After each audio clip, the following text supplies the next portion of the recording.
Welcome to the Unicorn Charity Club. My name is Yvette Hui, and I am the founder and blessing leader of Unicorn Charity Club. And I'm Gemma Tarzi, also known as Prancing Silver Blossom.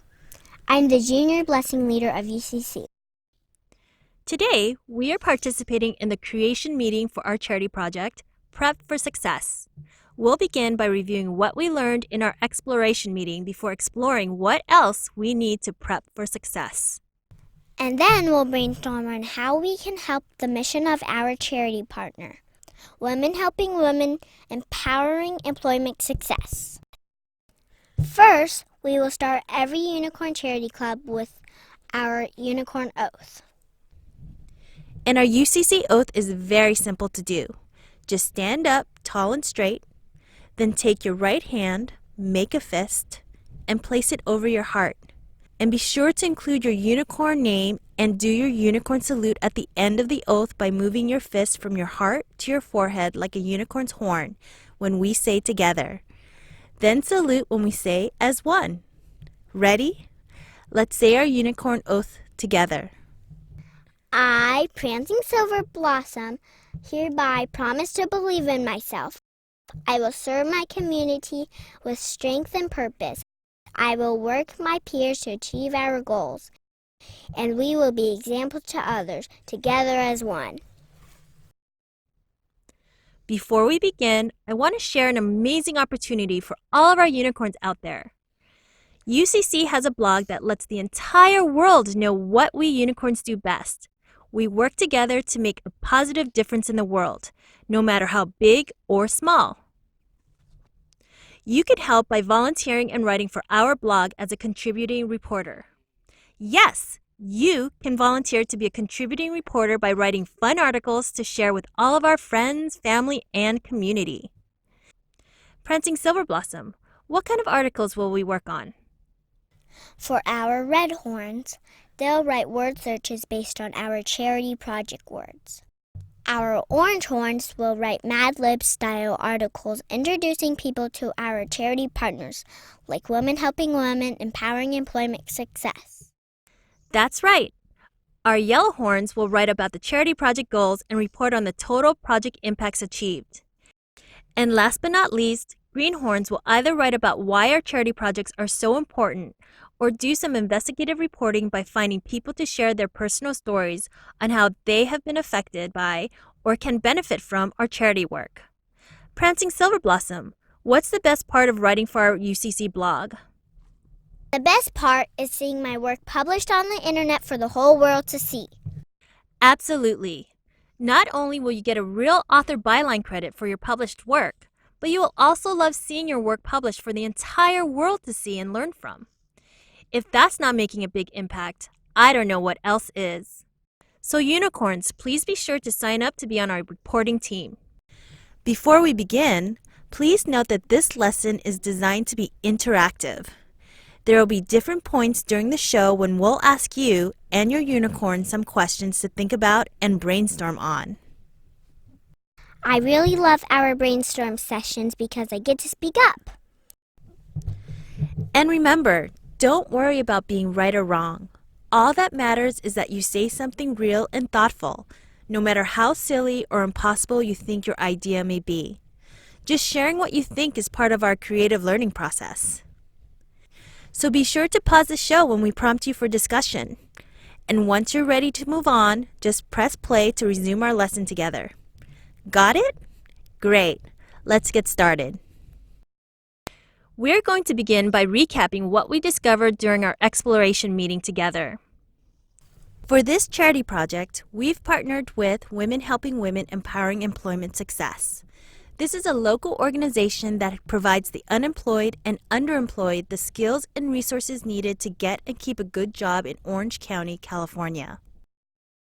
While they started out providing services only to women, they now support both men and women.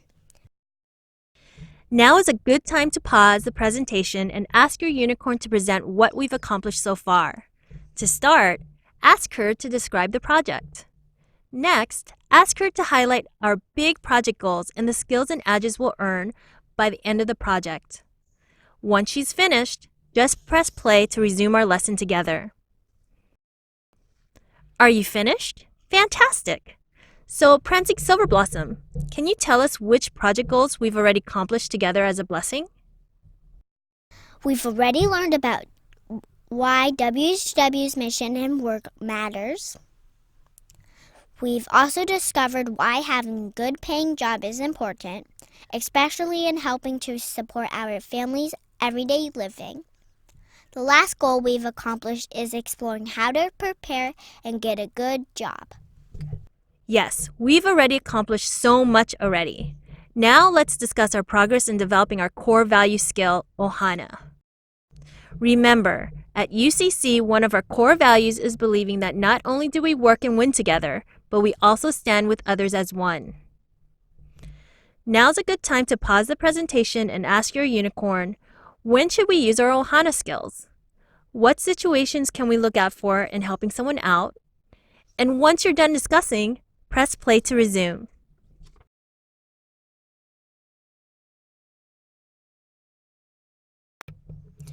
So, Prancing Silver Blossom, when do we use our Ohana skills? As unicorns, we use our Ohana skills to make sure everyone is included in everything we do. For instance, if we see someone that looks left out, lost, or just plain sad, we try to reach out and encourage him or her to join us. We also need to look out for anyone that is in need of help. If someone needs help, we extend our hand to help him or her out. That's right.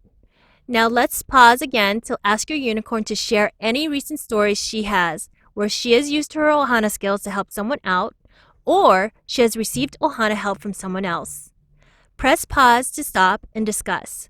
We'll be here once you press play to resume.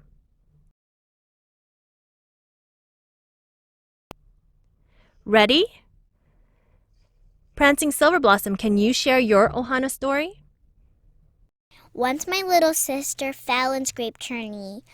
Me and my friend worked hard to cover her knee with a Band-Aid.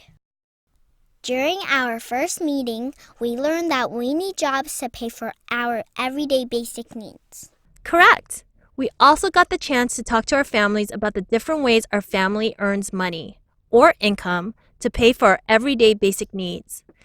What are some of our everyday basic needs? In general, while every family may have slightly different needs, we all share these basic needs of having a home, food and water, utilities, clothing, transportation, and health care. That's right. We earn income to pay for these everyday basic needs. And if we have more money left over, we get to spend our extra surplus money on savings, donations, and discretionary fun things, like going to Disneyland or buying new toys. Now, please pause the presentation and ask your unicorn what are some of your favorite things or experiences that your family enjoys using your surplus money on. Prancing Silver Blossom, what are some of your favorite things to spend your surplus money on? I love my family spending our extra money on our toys and vacation. It's so much fun. But many families often find themselves living in a deficit or not having enough money to pay for their everyday basic needs. That's why WHW is so important. WHW helps people find better paying, stable jobs so that they can make enough money to support their everyday basic needs and not live in a deficit all the time. Absolutely. It's very important that we find good paying, stable jobs to support ourselves. We ended our exploration meeting by preparing and interviewing for our dream jobs by learning to have good hygiene and neutral makeup for our interviews, having a reliable transportation plan to get to our interview on time, building a strong resume, and having a mock interview to land the job. But we are still missing one critical thing needed to interview. What else do we need to prep for success? This is a good time to pause the presentation and brainstorm with your unicorn on what else is needed to prep for success. Did you guess it right? We need business professional clothing. Yes. We don't interview for jobs naked, right? No! Let's pause the presentation to do a mommy and daddy makeover. Take your unicorn into your closet and have her dress you for your dream job interview. This should be a fun exercise that is open-ended to allow your unicorn to come up with her own answer to what is business professional clothing.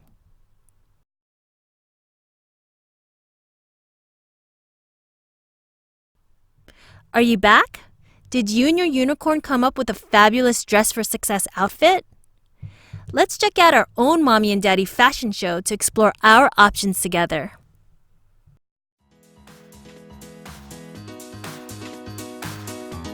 Our first mom, Stacy, is rocking a form-fitting, knee-length cocktail dress made of red lace and a pair of rhinestone high heel sandals. Our second mom, Mary, is looking ready for the gym in her sporty athletic t-shirt, spandex leggings, and a pair of high-performance running shoes.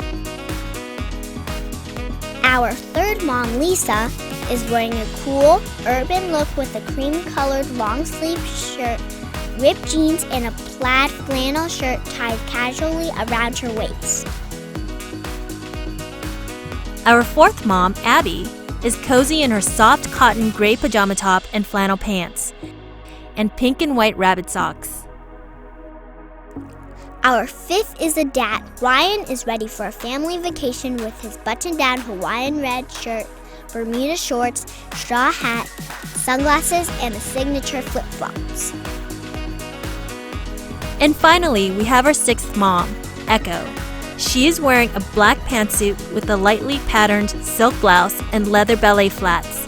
She looks formal, professional, yet comfortable and relaxed. Let's pause the fashion show and ask your unicorn, who is the best dressed for a job interview?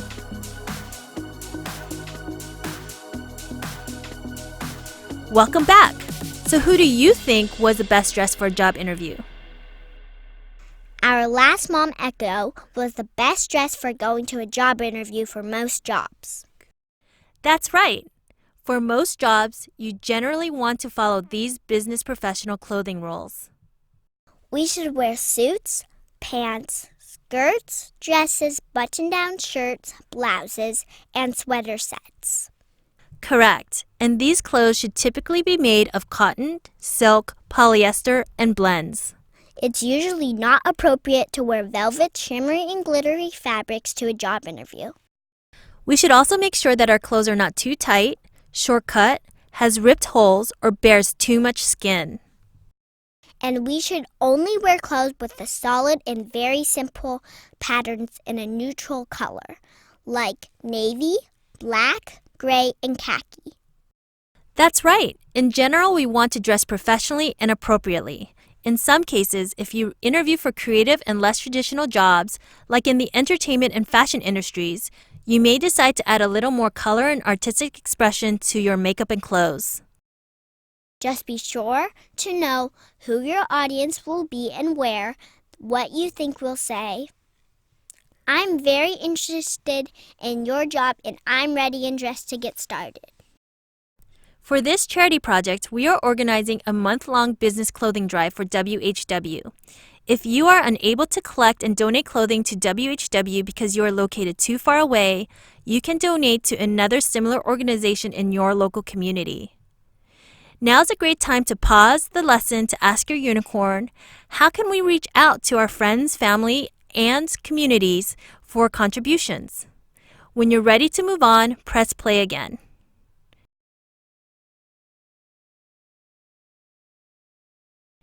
There are so many ways we can reach out to people to help us with our clothing drive. Prancing Silver Blossom, can you tell us some of our options? We can go door to door to our neighbors to ask for clothes they no longer want. We can post announcements on different social media accounts, like on Facebook, Nextdoor, and Instagram. We can make an announcement at school or go desk to desk at mom or dad's work offices. And finally, we can set up grocery store kiosks, like the Girl Scouts when they sell their cookies. This option will require some store permission, so be sure to ask a manager before you set up your booth. Now that we've explored what we should wear to a job interview and talked about organizing our clothing drive, let's make our business clothing drive donation guides to use in reaching out to people to ask for their donations. To begin, print out the My Business Clothing Drive worksheets on legal size paper that's 8.5 by 14 inches in size. Next, work on the worksheets together by following these simple steps. Fill in your unicorn information and goals. Be sure to put in a big but realistic goal. Your goal can be the total number of clothing and accessory items collected and the total number of people you reached out to for support. We should review and share with people's WHW's mission and achievements in helping the local community. Review the WHW donation guidelines. Cut and paste good examples of business clothing and accessories. And finally, laminate your child's work so that you can begin using the collage to ask for donations. Okay, now that you know what to do, please take a brief pause to make your business clothing collage before continuing on the lesson again.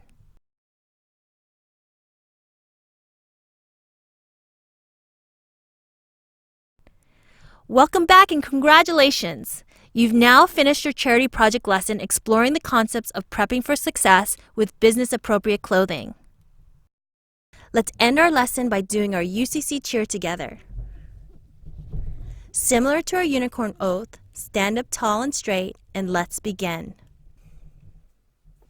We are the UCC, and you can plainly see. We're strong, determined women, just as proud as we can be. We are the UCC, and we can guarantee helping hands, warming hearts, and fun with charity.